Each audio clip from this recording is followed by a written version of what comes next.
who is Jason and what is this YouTube channel for? And who am I talking to when I do these videos? So those are the questions that's going to be answered in today's video. Now, normally I would do my little intro thing where I'm like, hey, Jason here, blah, blah, blah. But I want to do it a little different. Just a little bit more of an impromptu because this one is more about information. Sorry, there's a bunch of bugs around here, man. They're all over the place. And it rained earlier this morning, but now it's getting hot, so the bugs are coming out. But as I was saying, this video is going to be a little different. I'm not going to do the normal intro how I do. And plus, I'm thinking about changing that up anyway to put in like a pre-recorded, like 10-second video clip or something. Something I'm going to work on. Let me know if you think I should do that or just keep doing the things the way I'm doing it now. I'm starting to improvise the channel. But this video is one of those videos. I should be doing this actually two to about four times a year. And if you're planning on starting a YouTube channel, which I recommend for everyone out there to do, you should be including something like this in your video, really, man, your video database. I'm sorry, I gotta laugh. The bugs come right on your face. Am I the only one that just hate insects? And this type of video is one to educate the new people who are subscribing to your channel as they're coming in, because everyone's not going to be able to binge watch and go through all of your videos on your channel, especially if you've been doing it long like I have. And so like for me, I now have almost 3,000 videos on the channel, which is crazy. I remember when I was struggling to get to 1,000 and I made a goal for myself in South Africa. I was like, yeah, I'm finna hit this goal. And it felt impossible at the time. And so that shows you sometimes the impossible is possible if you just believe in yourself. And so that's what this video is going to be about, just a little bit more information. So a little background about me. I am a retired military veteran, disabled retired military veteran. Technically, I was in the Iraq War, so I did see wartime. And I used to be married. My wife passed away in 2022 unexpectedly while we were living in Colombia in Medellin.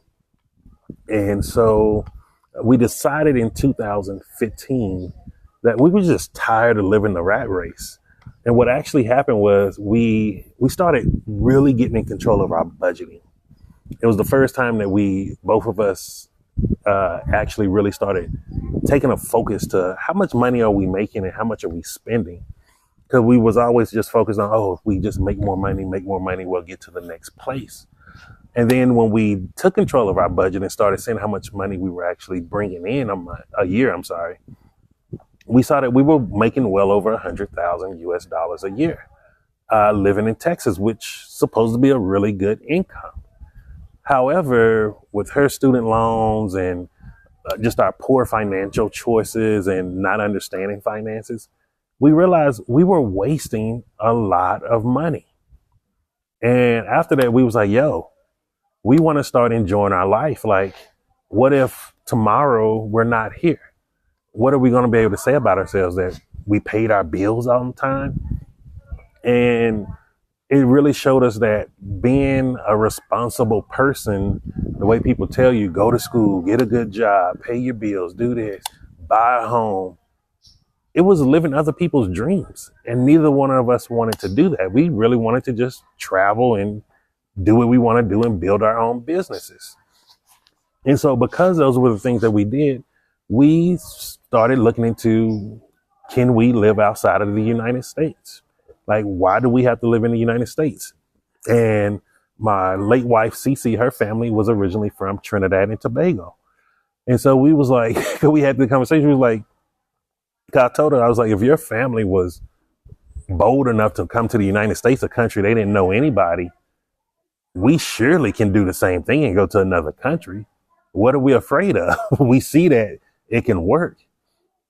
And so when we told everybody that we were starting to leave, people was like, oh, you're crazy.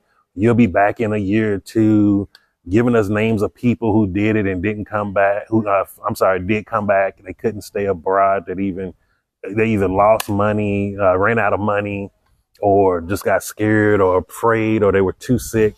And we was like, no, we making a promise that we are not coming back, and we're keeping that promise. And so after that, we went to Panama for I think we was in Panama for 2 weeks, and we just traveled up and down the country to see, is it a place that we could stay? Because going to the European Union, we was losing too much money through exchange rates. And so we were just like, that's not worth it. Just to exchange money, we're losing money. So we was like, let's go to a place where either our money's the same or it goes further. And this is why I recommend to people, if you're looking for a place to go to, make sure your money multiplies. Do not go to a country that spends dollars, because your money is not going to multiply as much, even if things are a little bit cheaper. Multiplying is a lot different than cheaper. Trust me. And so after Panama, we was there for 3 years. We had a great time. And then we got bored, thinking about it like it was paradise. It was this. But Panama served its purpose. It helped me to really tune in on my mental health and on my physical health. At the time, I was well over 300 kilograms. And so now I'm like 125 kilograms, still working to getting smaller. And I did end up putting on some extra weight after CC passed away from depression. So now I'm working on that now. But the thing that really helped me with Panama was getting my mental health in order. There's so many things that you don't know about the war unless you go to war. When people are like, oh, I know what you're going through because I saw this movie. You don't know what people are going through when they go to war. I'm telling you firsthand, it is not what you think it is. Unless you've been in a war zone situation, you don't have an understanding of it. And it's not good. I'm just going to say that it's not a good thing. There's no good versus evil. It's just evil. War is something that we should not be doing, especially in the year 2025. And I'm just going to end it right there on that. So then after that, we went to Colombia. Colombia is where I really, really, really started doing more YouTube videos around health and also around mental health, doing mindset, things of that nature. I really dived deep into it because I started getting mental clarity. And once you get mental clarity after you've been in a brain fog state for so many years, you will never want to get rid of it again. Trust me. This is how I deal with my depression better, my anxiety better, all of these different things. And so being in Colombia, I started my YouTube channel. Well, I really started doing it good. I wasn't just doing videos here and there. I started taking it a little bit more serious. However, you won't see videos of me around Colombia. And the reason being is I made a pact with myself saying I'm not willing to sell my moral integrity and the things that I truly believe in just to earn dollars, especially after selling myself physically to the United States government to be in the military. And so because I knew what my value was and what my worth was, that's why my channel is a lot smaller still. But most people don't know this. A lot of the bigger YouTube channels, when they first started out, they were in Colombia after I was there. And I saw them doing their videos, and I'm not hating on them because I'm really proud of the hard work they put in. And you see some of them, majority of them actually transitioned to doing different type of content than what they were originally doing when they was in Colombia. And so it shows you that I was on the right track of that type of content isn't the best content to put out for long-term longevity, especially if you truly want to make a name and a brand for yourself. And so we did another 3 years in Colombia. It was up until 2 weeks where we were about to leave, and we were actually on our way to Vietnam. Well, we were going back to the States to see our family, and then we were going to move to Vietnam to open up Circle K's. We were going to invest in those because we saw that they were recession proof in case the world locked down again. And you was able to get a visa with it. Plus it was going to pay you $1,000 a month. Plus on top of that, I was doing a lot of crypto investing. I was investing in the blockchain itself. We were making a lot of money coming in back in from 2021 to 2022. That was a really great year. Doing COVID and being locked up in Colombia. Oh, shit, hold on. Okay, sorry about that. Every time I want to record is when people either want to call or people need to get in the gate. These people they hardly work the property as is, and then they want to work while I'm filming.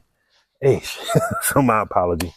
But so yeah, so 2000, from the lockdown in Colombia, it really boosted our entrepreneurial skill set because we were just working around the clock, studying, doing seminars, trying every single thing that came our way. It was a great time. And then everything hit rock bottom when Cece passed away. Once she passed away, it really put me into a really dark, deep depression.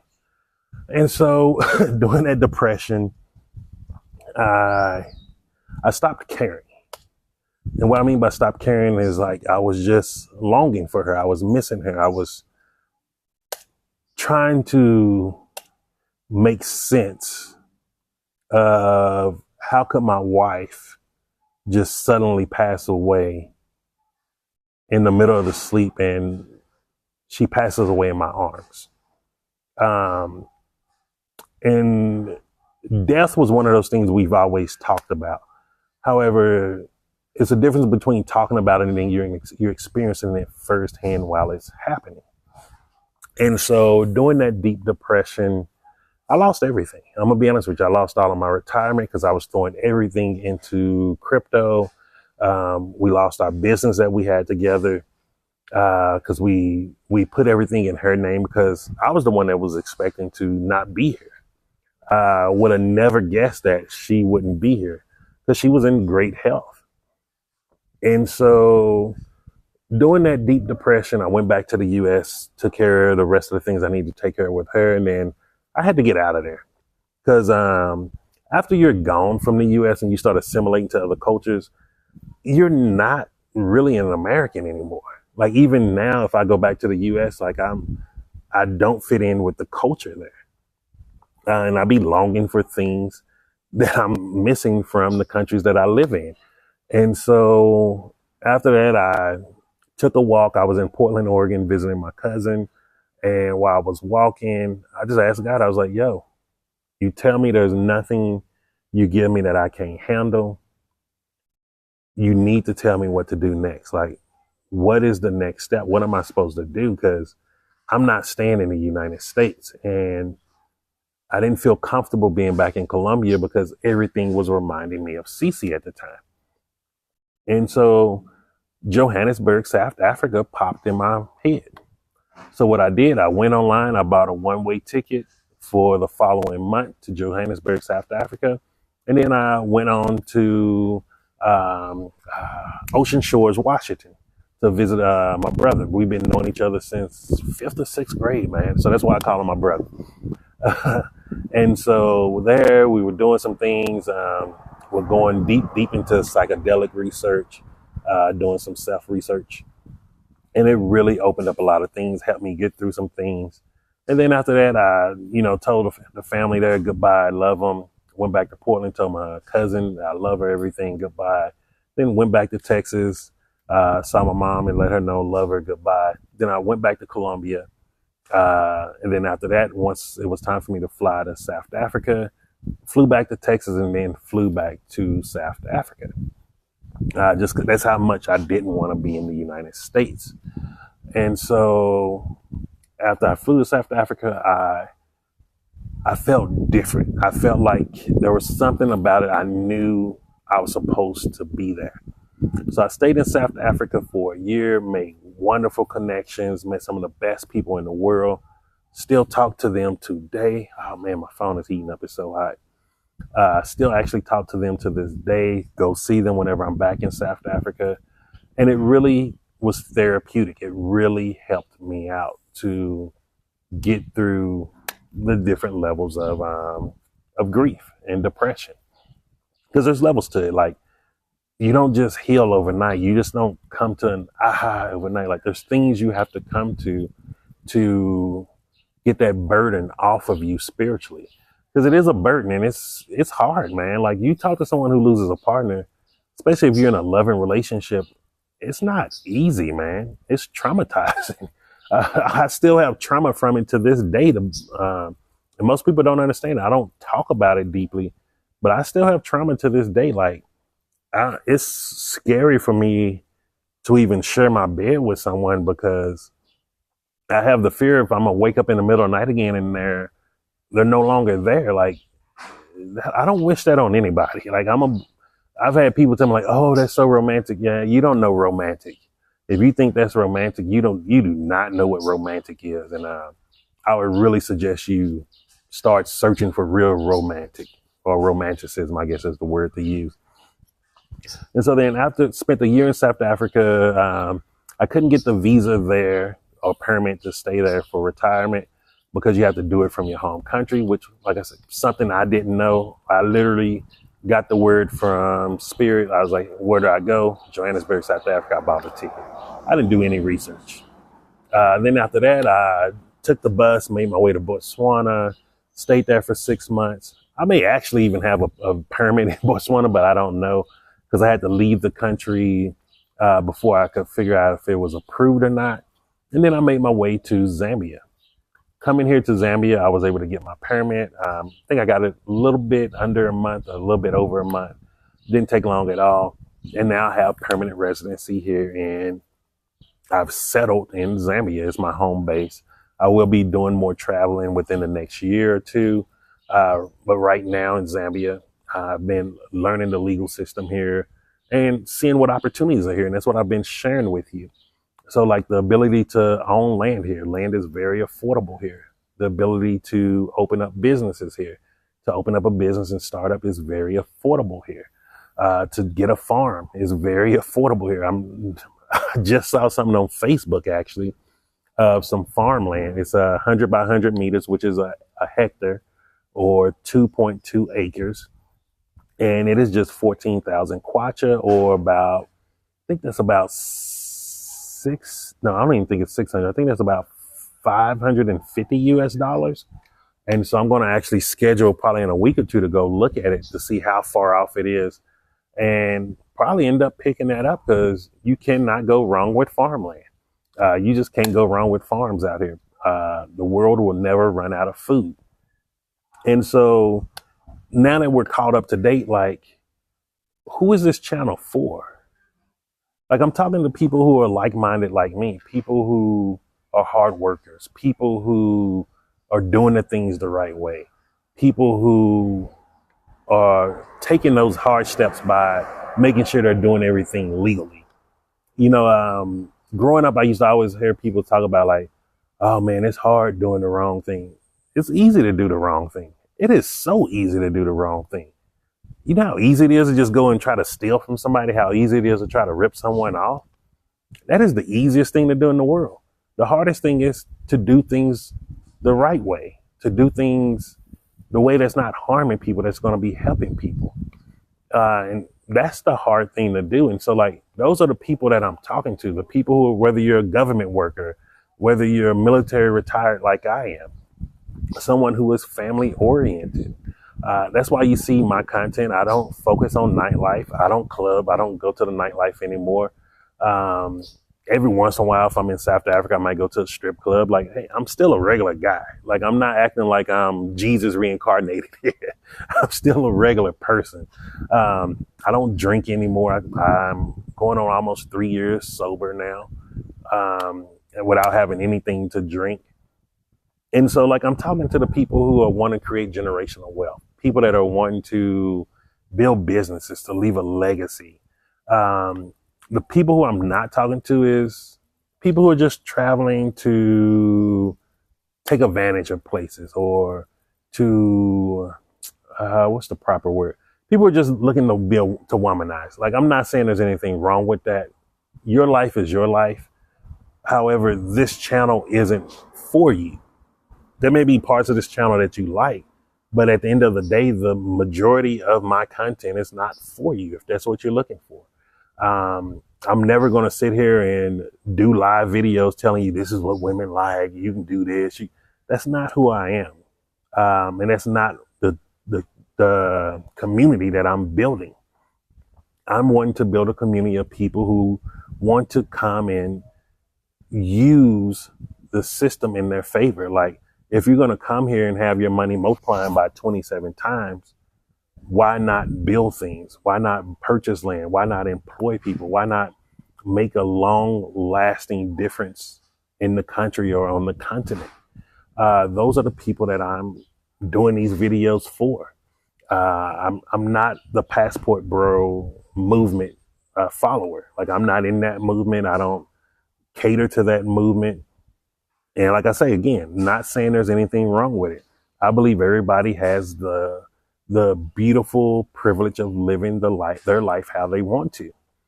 However, I'm not going to cater to those people if it's not the way that I want to live my life personally. And love me, hate me, dislike me, whatever, I don't care. That's the beautiful thing about it. Like, I have the ability, whether I'm doing YouTube videos or not, to live the rest of my life however I want to. And I don't need donations and things of that nature. Like, you don't see me begging on live streams for PayPals or Cashapps. Like, I have enough money through my military pension to take care of my life however I want until the day that I leave here. Also, on top of that, I'm doing things from a business perspective to make sure I even step up and go up to those next levels. Like, the people that I want to build a community with are those that are big dreamers, those that want to create their own opportunities based off the things that are here and that where it's not taking a lot of money. Like, one of the things that, and I'm gonna share this with you, one of the things that I'm looking into right now that I've been studying is there's new things out called mini Bitcoin miners. Now, they call it gambling or lottery for the Bitcoin, but it's a lot more deeper than that. And it is a way to actually, over a few years, maybe mine 3 Bitcoins. That would be at the current rate a little bit over 300,000 US dollars. 300,000 US dollars here in Zambia, you're a quarter of a billionaire. Like, this is the thing that I want people to understand. Millionaire, billionaire, trillionaire, it doesn't mean US dollars.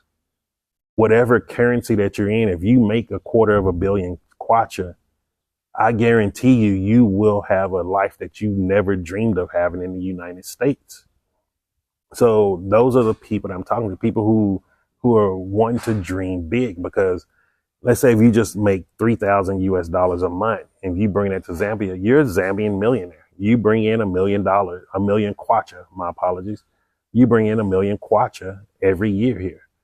Any Zambian, if you ask them, if you're bringing in, if they're making $1 million kwacha a year, how great their life will be, they will tell you that is a great living. And so, like, that is what I want you to see. Those are the people that I'm catering to when I do these videos. And then I'm going to just say this, because I want to end it. I didn't want this video to even be this long. I'm not going to be arguing with people in comments. If you want to troll, I may give you maybe 2 warnings. But after I say you're starting to sound like a troll, and if you keep going, I'm just going to block you. And that's going to hurt you. It's not hurting me. I'm looking to build a positive community. I'm looking for guys that are wanting to be men. It's time to bring back the Black Renaissance and just the Renaissance period. I know I do speak to people who are not Black. But as a Black man, I'm telling you right now, I'm looking to build a new Renaissance man.